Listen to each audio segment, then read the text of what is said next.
Good morning students. आज हम continue करते हैं हमारी टॉपिक को। हमने अभी देखा था कि केस क्या होता है कल, और टाइप्स ऑफ केसेस देखे थे, nominative case, objective case, vocative and possessive case. आज हम देखते हैं कुछ हम रूल्स पढ़ रहे थे अपॉस्ट्रोफी एस से रिलेटेड, उसी को कंटिन्यू करते हैं।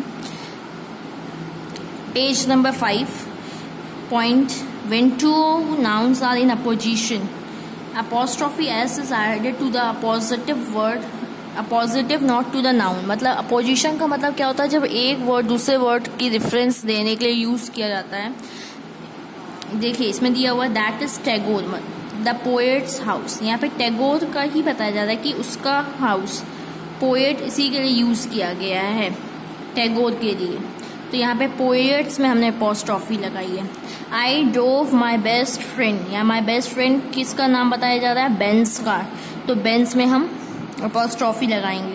When two nouns are closely connected apostrophe s used with the second noun. जब दो नाउन बहुत एक दूसरे से मतलब रिलेटेड होते हैं, एक ही वर्ड होते हैं, एक ही के लिए दो नाम यूज किया जाता है, तो हम लास्ट वाले में अपॉस्ट्रोफी एस लगाते हैं। करीम एंड सलीम्स बेकरी, इसमें देख लास्ट में लगाए हैं। विलियम्स एंड मैरीज रिजाइन, इसमें इसने लास्ट में लगाए। When two nouns are connected by and, जब दो नाउन को हम एंड से जोड़ते हैं, add apostrophe s to each of the following noun. तो इस केस में क्या करेंगे, हम दोनों में अपॉस्ट्रोफी एस लगाएंगे। If they imply separate position, मतलब दोनों का नाम अलग अलग, जैसे हम बोलेंगे सीता और गीता, दोनों अलग अलग पर्सन, तो हम दोनों में एस लगाएंगे, सीतास और गीतास। जैसे इसमें दिया राजास राउस एंड आर के नारायण्स नॉवल, मतलब दोनों के अलग अलग नॉवल है। Goldsmith's and Cowper's poem, इसलिए देखिए इन दोनों को दोनों में एस लगाएंगे हम। चलिए अब हम आते हैं एक्सरसाइज में। कल हमने देखा था nominative case, objective case, vocative and possessive. एक बार हम रिवाइज कर लेते हैं एक्सरसाइज करने से पहले।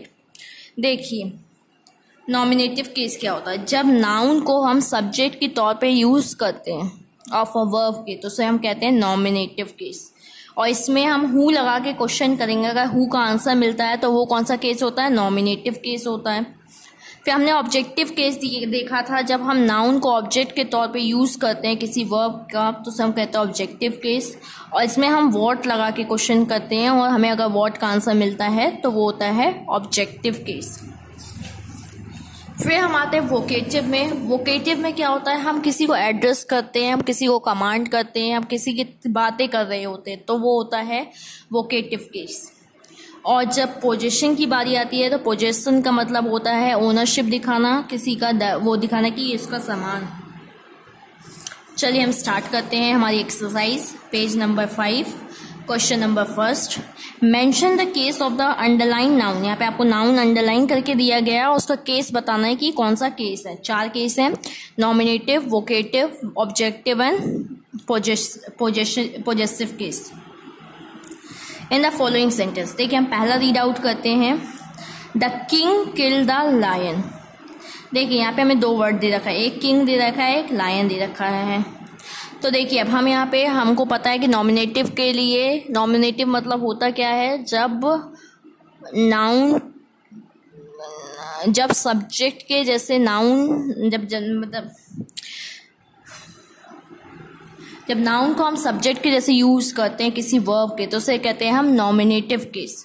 और जब हम नाउन को ऑब्जेक्टिव के तौर पे यूज करते हैं तो उसे ऑब्जेक्टिव केस करते हैं। और हमें 2 मेथड भी पता है कि हमको नॉमिनेटिव चेक करना हो तो हम क्या लगाएंगे, क्वेश्चन वर्ड हु। तो हम यहाँ यूज करते हैं हु किल्ड द लायन, तो आंसर मिला है द किंग, तो ये क्या होगा, किंग क्या होगा यहाँ पे, nominative case.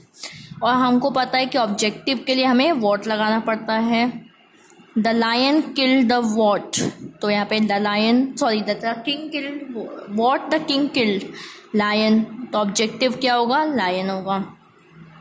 Raman bought a silver watch, who bought a silver watch, Raman, तो ये होगा nominative.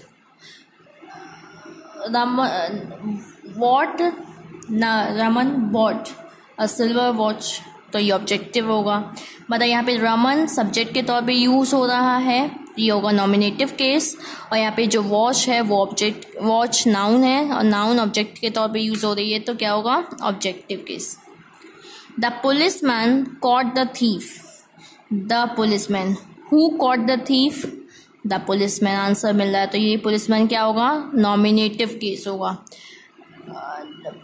What the policeman caught the thief, तो यहाँ थीफ किसके जैसे यूज हो रहा है, थीफ नाउन है, पुलिसमैन भी नाउन है, लेकिन ये सब्जेक्ट के तौर पे यूज हो रहा है और ये ऑब्जेक्ट, तो ये होगा नॉमिनेटिव और ये होगा ऑब्जेक्टिव। फोर्थ वाला देखिए, this is Rita story book. देखिए यहाँ पे हम अपोस्ट्रॉफी एस लगाएं, तो अपोस्ट्रॉफी एस हम किस केस में लगाते हैं, पोजेसिव, पोजीशन दिखाने के लिए। दिखा रहा है कि ये जो बुक है ये किसकी है, रीता की है, तो ये क्या होगा, पोजेसिव केस। टीना's पर्स, ये दिखा रहा है कि टीना का पर्स है, possessive case, has been stolen. Listen to me Roohi, हम यहाँ पे किसी को ऑर्डर दे रहे हैं, किसी को एड्रेस कर रहे हैं, listen to me Roohi, Roohi को बोले कि सुनो इधर, तो ये क्या होगा, वोकेटिव केस, वोकेटिव।